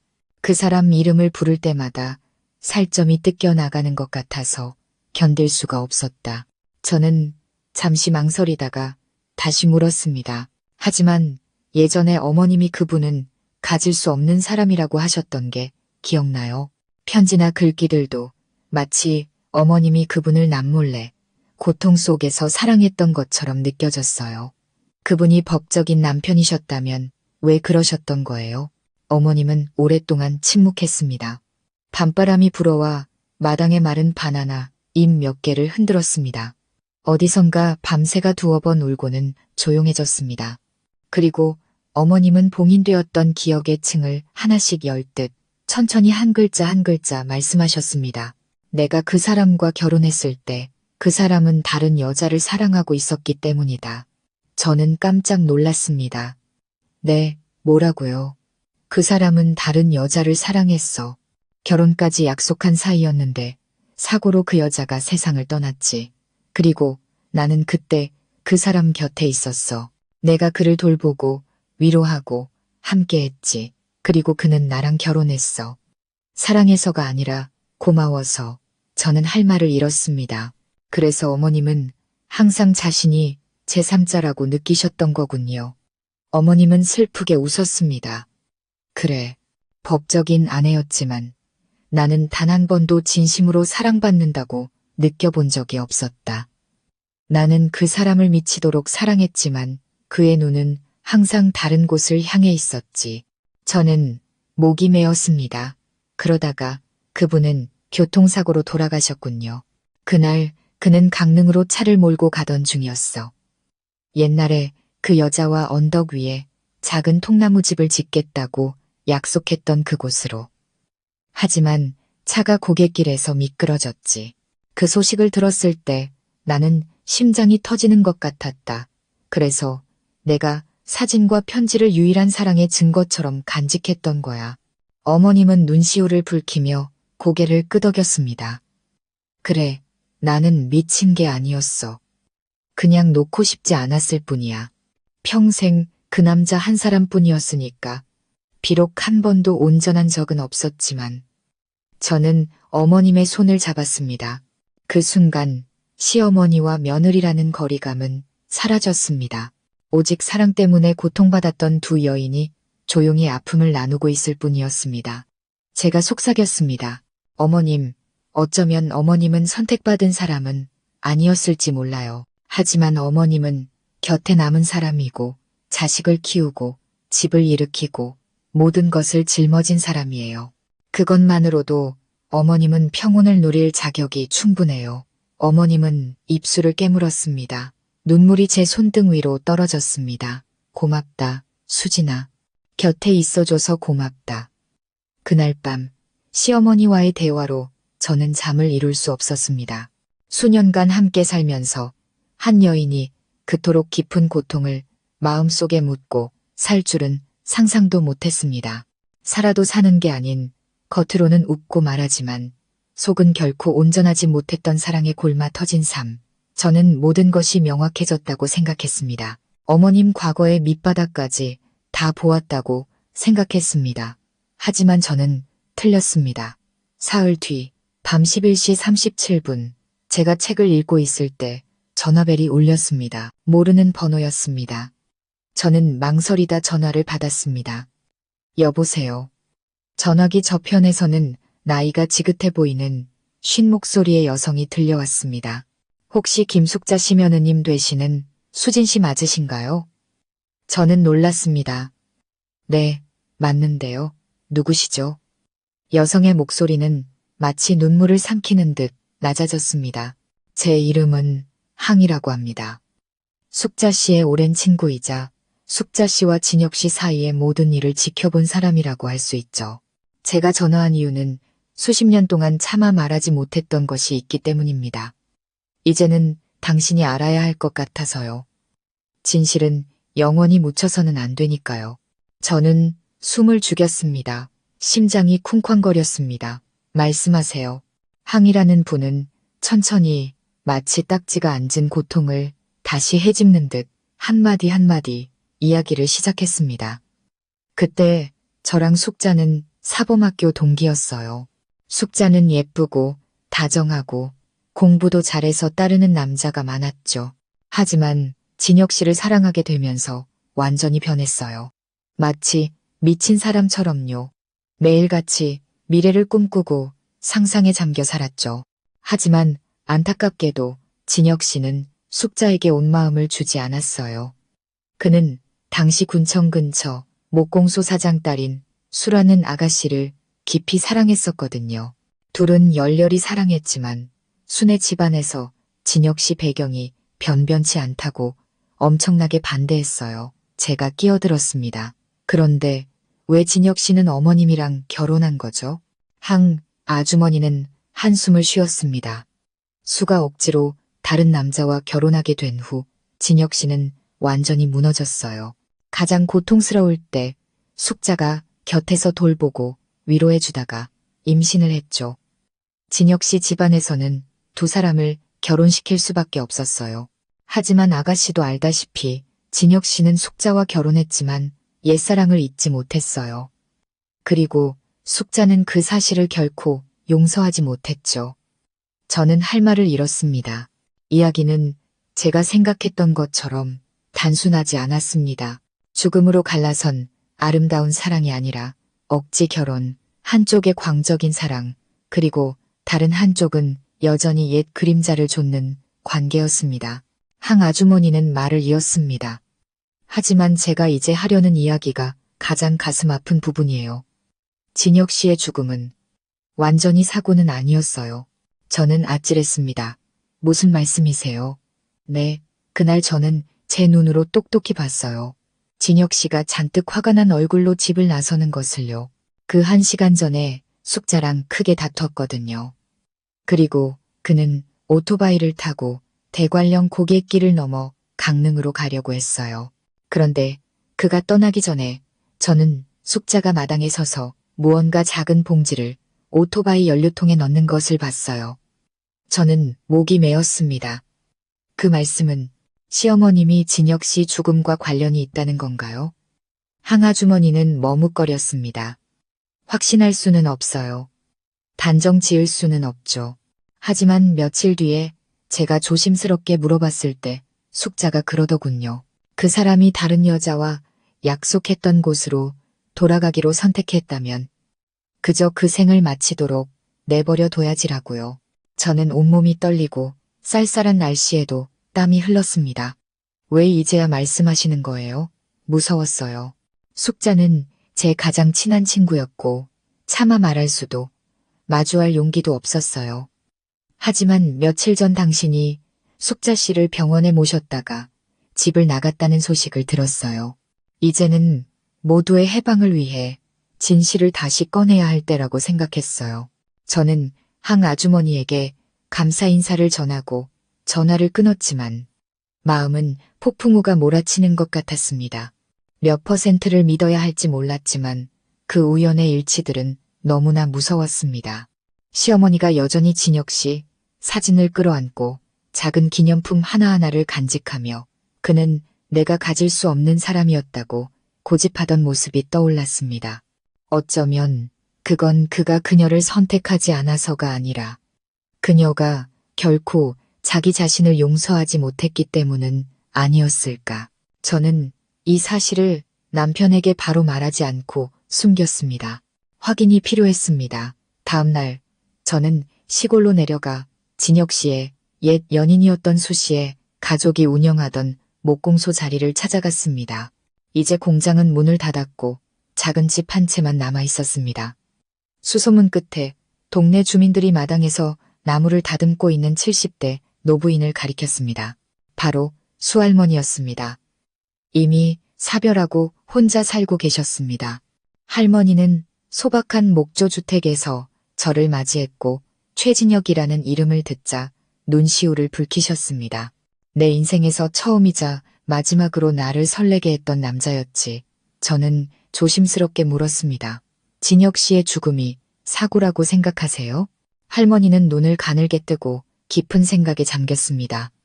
그게 내가 지금까지도 마음에 걸리는 점이야. 한 번은 친구가 나한테 그러더군. 진혁이는 고갯길에서 미끄러져 죽은 게 아니야. 차에 미리 휘발유가 새고 있었고 불꽃 하나만 튀었어도 폭발했을 거야. 저는 소름이 돋았습니다. 미리 샌 휘발유라니 기술적 결함이 아니라면 사람이 한 짓일 수밖에 없었습니다. 저는 집으로 돌아와 밤새 뒤척였습니다. 다음 날 아침 저는 시어머니와 마주하기로 결심했습니다. 저는 차를 따르고 어머님 앞에 앉아 항 아주머니와의 통화 녹음 파일을 들려드렸습니다. 시어머니는 아무 표정 없이 조용히 듣고만 있었습니다. 제가 단도직입적으로 물었습니다. 어머님, 민준 씨, 아버지 죽음과 관련이 있으세요? 긴 침묵이 흘렀습니다. 마침내 어머님은 찻잔을 내려놓고 모든 거짓을 벗어던진 눈빛으로 저를 바라보았습니다. 아니, 하지만 나는 그가 돌아오지 않기를 바랐었다. 나는 그가 다른 사람 때문에 행복해지지 않기를 빌었었다. 그리고 그날 밤 그가 죽었다는 소식을 들었을 때 나는 울지 않았다. 저는 그 자리에 얼어붙었습니다. 그 대답은 긍정도 부정도 아니었습니다. 저는 어머님을 바라보았습니다. 한 명의 어머니, 상처 입은 한 여인, 그리고 인생에서 가장 큰 잘못에 경계선까지 다가갔을지도 모를 한 인간 사이에 얇은 경계선을 처음으로 똑똑히 보았습니다. 시어머니가 마지막 말을 내뱉은 후 그날 밤 그가 죽었다는 소식을 들었을 때 나는 울지 않았다고 했을 때 저는 썩은 상처를 가리고 있던 마지막 피부가 찢겨나간 사람처럼 오랫동안 미동도 없이 앉아 있었습니다. 그 순간 분노해야 할지 연민해야 할지 알 수 없었습니다. 어머님은 남편을 해쳤다고 인정하지 않았지만 모순되고 냉담한 그 말들은 간접적인 자백처럼 들렸습니다. 만약 정말로 어머님이 그 죽음을 초래하지 않았다 하더라도 적어도 그런 일이 일어나기를 바랐던 것입니다. 저는 아무 말 없이 일어나 그 집을 떠났습니다. 저는 한적한 시골길을 걸었습니다. 양옆으로는 늙은 대나무들이 바람에 스산하게 흔들렸습니다. 갑자기 소나기가 쏟아졌습니다. 모든 것을 씻어내려는 듯 세차게 내렸습니다. 저는 뛰지도 어느 집 처마 밑으로 피하지도 않았습니다. 그저 비를 온몸으로 맞으며 걸었습니다. 방금 들었던 모든 것을 씻어낼 수 있기를 바라면서요. 그 어떤 악몽보다도 어둡고 잔인한 진실을요. 그날 밤 저는 어머님 댁에서 자지 않고 버스를 타고 다시 서울로 돌아왔습니다. 민준 씨가 수십 통의 전화를 걸었지만 받지 않았습니다. 저에게는 시간이 필요했습니다. 시어머니에 대해 생각할 시간이 아니라 이 모든 충격적인 사실이 드러난 후에 제 자신과 제 결혼 생활에 대해 생각할 시간이요. 다음 날 아침 저는 언니의 작은 아파트에서 뜬 눈으로 밤을 새운 후 퀭한 눈으로 앉아 있었습니다. 민준 씨가 와서 한참 문을 두드린 후에야 마지못해 열어주었습니다. 그는 들어와 피곤한 눈빛으로 저를 바라보았습니다. 나한테 화났어? 저는 대답하지 않았습니다. 그는 맞은편에 앉아 테이블에 손을 올렸습니다. 정말 엄마가 아버지를 해쳤다고 생각해? 저는 그를 천천히 바라보았습니다. 확신할 수는 없어. 하지만 분명한 건 어머니가 완전히 무관하지는 않다는 거야. 그리고 나 그런 깊은 원한을 품고 살았던 사람과 한 지붕 아래에서 계속 살아갈 자신이 없어. 무서워. 언젠가 어머니 상태가 다시 나빠지면 다음 위험에 처할 사람이 나나 내 아이가 될 수도 있잖아. 민준 씨는 제 손을 꼭 잡았습니다. 그의 눈빛이 흔들렸습니다. 알아. 당신 너무 많이 힘들었지. 하지만 엄마도 피해자야.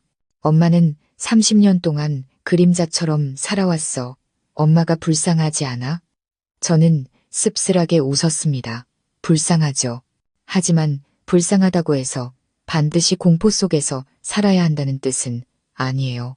어머님을 안타깝게 여기고 돌봐드릴 수는 있지만 내 것이 아닌 과거와 영원히 함께하기 위해 내 안전을 희생할 수는 없어요. 민준 씨는 손을 더 꽉 쥐었습니다. 당신 이혼하자는 거야? 저는 대답하지 않았습니다. 우리는 오랫동안 침묵했습니다. 마침내 제가 입을 열었습니다. 나 당분간 혼자 지낼 시간이 필요해. 당신이 미워서도 아니고 끝내고 싶어서도 아니야. 그냥 나 자신으로 돌아가서 독립적으로 생각하고 내가 정말 원하는 게 뭔지 알아보고 싶어. 민준 씨는 눈시울을 붉히며 고개를 끄덕였습니다. 강요하지 않을게. 하지만 제발. 완전히 포기하지는 말아줘. 저는 남편을 바라보았습니다. 이 남자는 끔찍한 비밀을 품은 어머니의 아들이지만 그가 잘못한 것은 아무것도 없었습니다. 그도 저처럼 피해자였습니다. 하지만 저는 다른 사람을 구하기 전에 먼저 제 자신부터 구해야 했습니다. 저는 잠시 집을 나와 낡은 아파트의 작은 방에서 살기 시작했습니다. 매일 아침 창문으로 햇살이 들어오고 오후에는 시원한 바람이 불어오는 곳이었습니다. 제 자신과 마주하기에 충분히 평화로운 공간이었습니다. 저는 다시 일에 집중했고 시댁과의 연락은 줄였지만 주말마다 시골에 선물을 보내고 가사도우미 아주머니를 통해 어머님의 건강 상태를 확인했습니다. 어느 날 가사도우미 아주머니에게서 전화가 왔습니다. 그녀는 더듬거리며 말했습니다. 사모님, 오늘 할머니가 좀 이상하세요. 계속 창밖을 보시면서 내가 잘못했어라고 중얼거리세요. 저는 멈칫했습니다. 혹시 위험한 행동은 안 하세요? 아니요. 그런데 편지 한 통을 써서 서랍에 넣어두셨어요. 누가 오면 수진 씨한테 전해주라고 하시면서요. 저는 한숨을 쉬고 바로 다음 날 시골로 가는 버스를 탔습니다. 제가 도착했을 때 어머님은 마당에 앉아 감나무 아래로 내려앉는 참새떼를 바라보고 계셨습니다. 저를 보시더니 놀라지 않고 희미하게 웃으셨습니다. 네가 올 줄 알았다. 제가 곁에 앉아 어머님은 제게 작은 편지 봉투를 건네셨습니다. 누렇게 변색된 종이였습니다. 제가 열자 안에는 떨리는 글씨가 적혀 있었습니다. 수진아, 나는 평생 후회할 짓을 했단다. 다른 사람을 해친 것이 아니라 증오와 질투 속에서 영원히 살면서 상상 속에서 나 자신을 죽여온 것이란다. 내가 진혁 씨를 죽음으로 내몬 것은 아니지만 그를 막지도 않았지. 그를 조금만 더 붙잡을 수 있었고 그의 손을 놓지 않을 수 있었지만 나는 그러지 않았다. 나는 항상 생각했지. 그가 나를 사랑하지 않는다면 차라리 운명이 남은 일을 하게 두자고. 그리고 운명은 정말 그렇게 했단다. 내가 틀렸다. 그리고 이제 내가 내 인생에 들어와 모든 잘못과 마주하게 했을 때 나는 그저 고개 숙여 감사할 뿐이다. 너는 화낼 권리도 떠날 권리도 있다. 하지만 언젠가 네가 딸을 낳는다면 한 가지만은 가르쳐 주렴. 이성을 잃을 정도로 사랑하지 말라고. 한 사람을 위해 살다가 자기 자신을 잊어버리지 말라고. 너를 아끼는 엄마가. 저는 편지를 접고 목이 메었습니다. 제가 어머님을 완전히 용서했는지는 알 수 없었습니다. 어떤 잘못은 지워지지 않으니까요. 하지만 저는 눈앞에 이 여인이 30년간의 긴 꿈에서 정말로 깨어났다는 것을 알았습니다. 저는 다가가 그 주름진 손을 잡았습니다. 어머님, 제가 다시 어머님과 함께 살게 될지는 모르겠어요. 하지만 어머님을 버리지는 않을 거예요. 누구도 혼자 남겨져서는 안 되니까요. 비록 그들이 잘못을 저질렀을 때조차도요. 어머님은 저를 껴안고 목 놓아 우셨습니다. 고맙다. 옛날의 나처럼 되지 않아줘서 고맙다. 제 인생이 불과 몇 달 만에 이렇게 많은 방향으로 꺾일 줄은 상상도 못했습니다.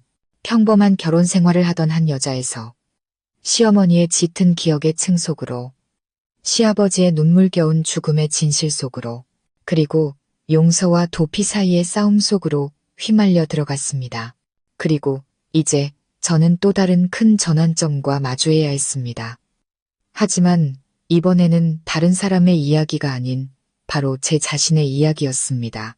지난주부터 계속 헛구역질이 나고 몸이 나른하고 불편하며 생리가 늦어지는 등 몸에 이상이 있다는 것을 알았습니다. 하지만 저는 그저 스트레스와 업무 압박 그리고 시댁 문제 때문이라고 치부했습니다. 오늘 아침까지는요. 저는 임시로 빌린 작은 아파트 화장실에 서서 손에 임신 테스트기를 든 채 심장이 마구 뛰는 것을 느꼈습니다. 선명한 두 줄, 틀림없었습니다. 저는 바닥에 주저앉아 얼굴을 감싸고 울었습니다. 슬퍼서가 아니라 너무나 갑작스러워서 이 소식을 어떻게 감당해야 할지 몰라서였습니다. 저는 지금 민준 씨와 별거 중입니다. 그에게 잘못은 없지만 저는 아직 돌아갈 준비가 되지 않았습니다. 어머님과의 문제도 아직 해결되지 않았고 그 대가족 속에서 계속 살아갈 용기가 제게 남아있는지도 확신할 수 없었습니다. 그런데 지금 제가 임신했다고 말하면 무슨 일이 일어날까요? 시어머니, 정신적으로 불안정한 전력이 있고 저를 몇 달간 악몽에 시달리게 했던 그분과 함께 살도록 강요받게 될까요? 아니면 시기를 잘못 맞췄다고, 숨겼다고 가족들에게 비난받게 될까요? 모르겠습니다. 다만 지금 제 안에는 작은 생명, 어둠 속에서 막 피어난 작은 빛 한 점이 있다는 것만 알 뿐이었습니다. 저는 배에 손을 얹었습니다. 아직 아주 작았지만 제 안에 무언가 살아있다는 것이 느껴졌습니다. 그리고 저는 포기하고 싶지 않았습니다. 확실히 하기 위해 병원에 다시 가서 검사를 받았습니다. 초음파 검사 결과 임신 5주가 넘었다고 확인되었습니다. 의사 선생님은 저를 다정하게 바라보며 말했습니다. 태아는 건강합니다. 하지만 이 시기에는 정신적으로 안정을 취하고 너무 많은 생각을 피해야 해요. 아이를 낳고 싶다면 합리적인 휴식 계획을 세우기 시작하고 가능하다면 아이 아빠에게도 알려서 두 사람이 함께 준비하는 것이 좋습니다. 저는 고개를 끄덕였지만 마음은 두 동강 나는 것 같았습니다. 집으로 돌아오는 길에 저는 곧장 임대 아파트로 가지 않고 주변을 서성였습니다. 저와 민준 씨가 함께 손을 잡고 함께 미래를 꿈꾸던 옛거리를 걸었습니다.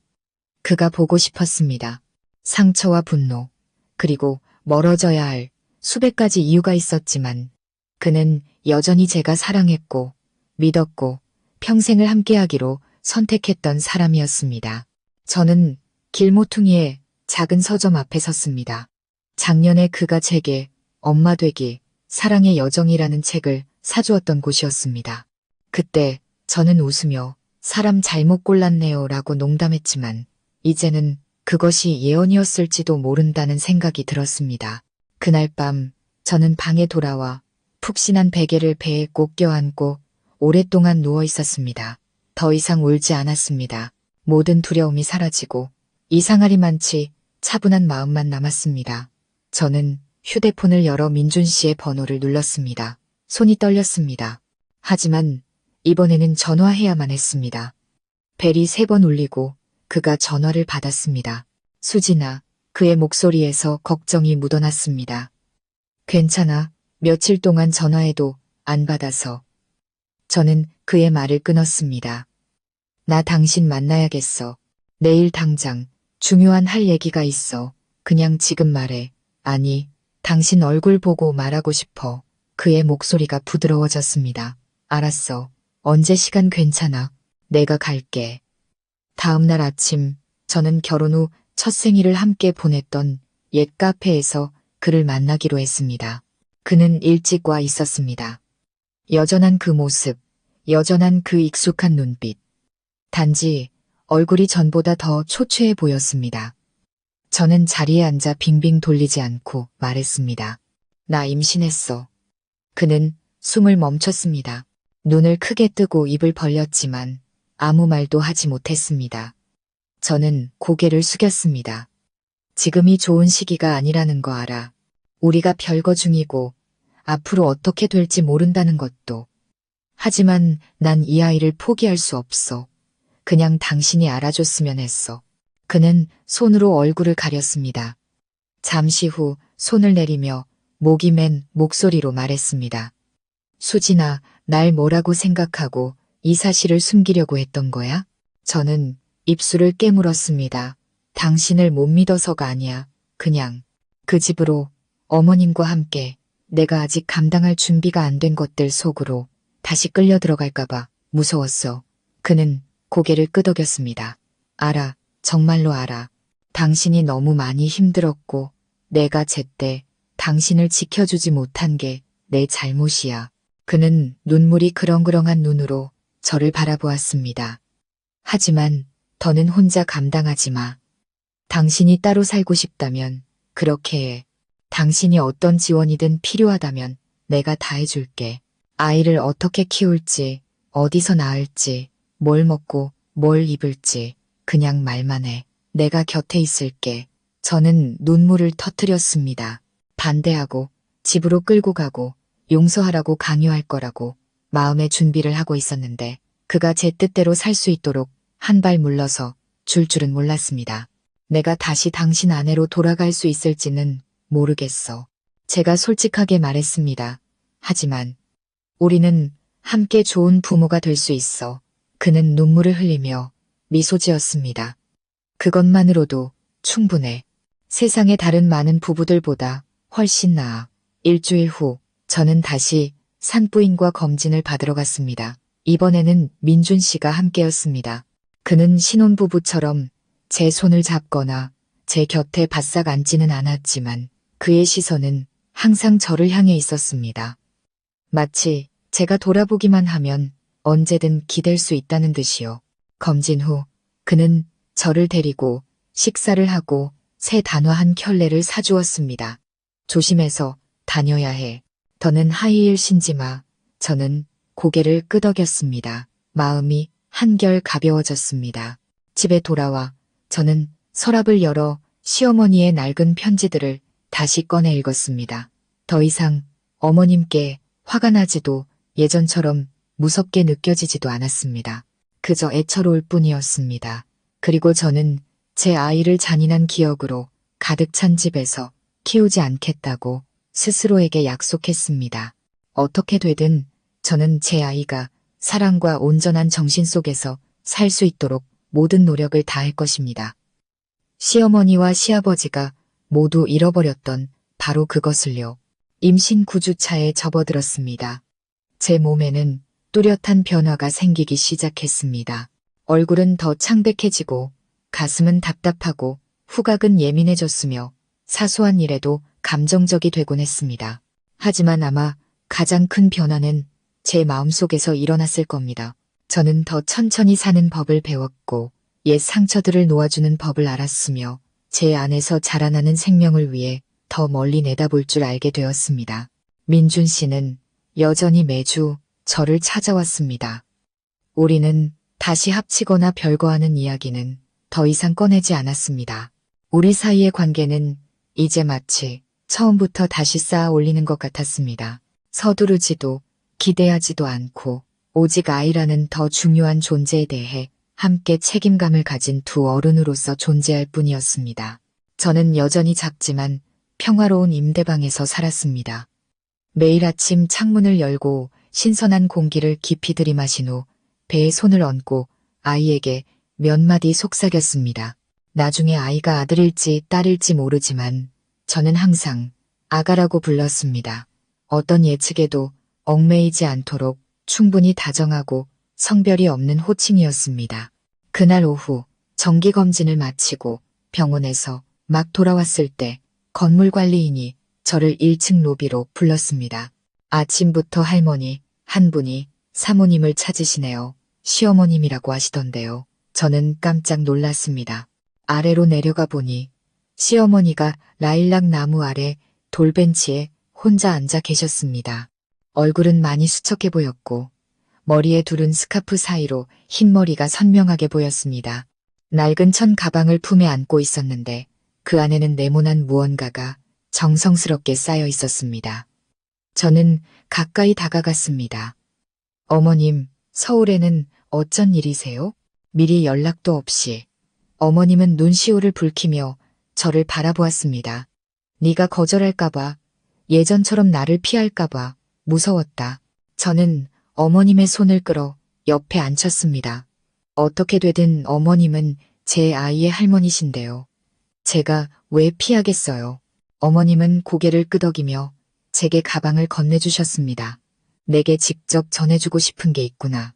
제가 열어보니 세월에 닳아 누렇게 변색된 낡은 베네쩌 고리가 들어있었습니다. 그 위에는 작고 삐뚤빼뚤한 붉은색 실로 자수가 놓여 있었습니다. 첫 아기. 그해 엄마 나이 22. 저는 그 서툰 자수가 젊은 시절 시어머니의 솜씨라는 것을 바로 알아차렸습니다. 어머님은 희미하게 웃었습니다. 민준이 낳았을 때 썼던 베넷 저고리란다. 그때는 가난해서 아무것도 없었지.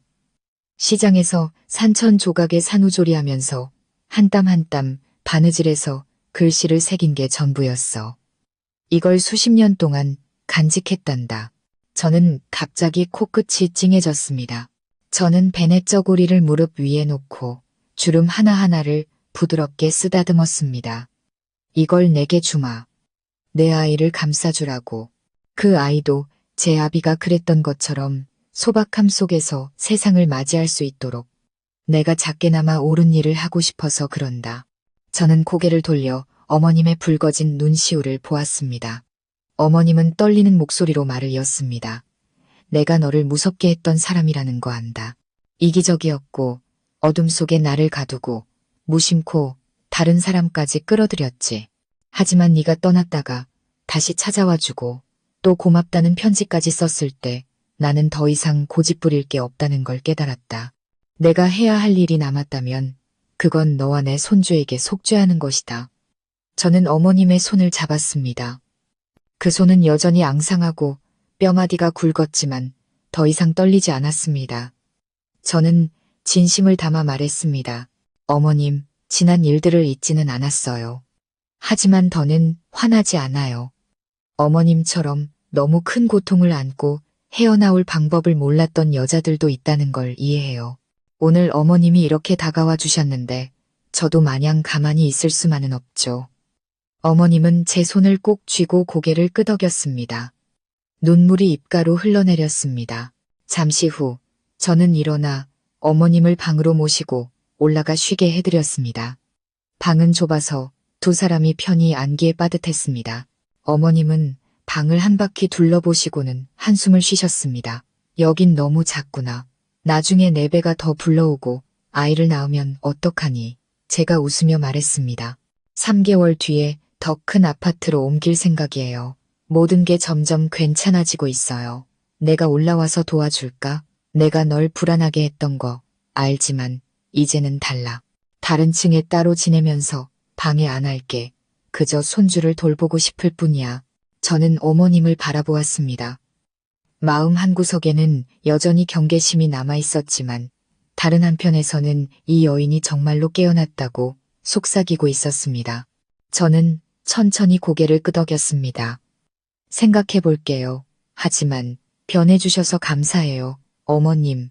어머님처럼 과거를 돌아볼 용기가 있는 사람은 많지 않아요. 어머님은 눈물이 그렁그렁한 채 희미하게 웃으셨습니다. 그 다음 주 저는 새 아파트로 이사했습니다. 넓고 호화롭지는 않았지만 충분히 따뜻한 곳이었습니다. 민준 씨가 집 나르는 것을 도와주고는 벽에 작은 액자 하나를 조용히 걸어주었습니다. 제 아이의 첫 초음파 사진이었습니다. 저는 그 희미한 흑백 사진, 아주 작지만 점차 사람의 형상을 갖추어가는 모습을 보며 코끝이 찡해졌습니다. 시어머니도 가끔 찾아오시기 시작했습니다. 오래 머물거나 깊이 간섭하지는 않으셨지만 오실 때마다 직접 만든 음식을 가져오셨습니다. 녹두죽, 호박죽, 둥글레차 같은 것들이었죠. 한 번은 작은 오일병을 건네주셨습니다. 옛날에 내가 이걸로 배를 마사지하곤 했지. 향도 좋고 아이도 잘 잤단다. 이제 내가 우리 손주한테 한번 써보렴. 저는 그것을 받았습니다. 감사합니다. 저와 어머님 사이에는 더 이상 거리가 없었습니다. 오직 시간을 달리할 뿐 함께 엄마가 되는 법을 배우는 두 여자처럼 아주 일상적이고 부드러운 관계만 남았습니다. 저는 민준 씨의 아내로 바로 돌아가지는 않았지만 우리 사이에는 다시 신뢰와 존중이 생겼습니다. 그리고 그것은 때로 얽매인 결혼관계보다 더 소중했습니다. 어느 날 오후 임신일기를 쓰다가 이렇게 적었습니다. 아가야, 엄마가 너를 가졌을 때 너를 제대로 키워낼 만큼 강한 사람인지 확신이 없었단다. 하지만 그러다 내 할머니를 만났지. 엄마를 가장 두렵게 했던 그분이 역설적으로 엄마에게 가장 큰 교훈을 주셨어. 사랑이란 잘못된 방식으로 붙들면 족쇄가 되지만 제때 놓아줄 줄 알면 날개가 된다는 것을 엄마는 날개를 선택했단다. 시청자 여러분, 오늘 이야기는 한 며느리가 두려움과 상처를 극복하는 여정일 뿐만 아니라 과거 속에서 자신을 잃어버렸던 한 어머니의 치유 여정이기도 합니다. 우리는 종종 사랑이란 꽉 붙잡고 놓지 않는 것이라고 생각하지만 때로는 붙잡을수록 원망과 외로움의 늪에 더 깊이 빠지게 됩니다. 이야기 속 어머니는 진정한 사랑이란 누군가를 소유하는 것이 아니라 서로가 평온해질 수 있도록 제때 놓아주는 것임을 깨닫기까지 거의 평생이 걸렸습니다.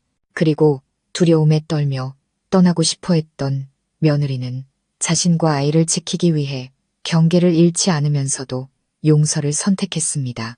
그것은 매우 용기 있고 성숙한 선택이었습니다. 이 이야기를 통해 우리는 어떤 상처는 오직 이해와 진실을 통해서만 치유될 수 있다는 것을 배울 수 있습니다. 어떤 기억들은 평생 한 사람을 조용히 죽이도록 숨겨두기보다 마주해야만 합니다. 그리고 무엇보다 과거가 아무리 파란만장했더라도 우리 모두는 평온 속에서 살아갈 자격이 있습니다. 오늘 이야기가 의미 있고 여러분의 마음에 와닿았다면 가족 이야기 채널 구독을 눌러주세요.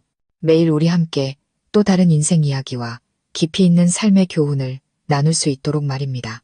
시청자 여러분 모두 항상 건강하고 평안하시기를, 그리고 앞으로의 날들을 진정으로 가벼운 마음으로 살아가시기를 기원합니다.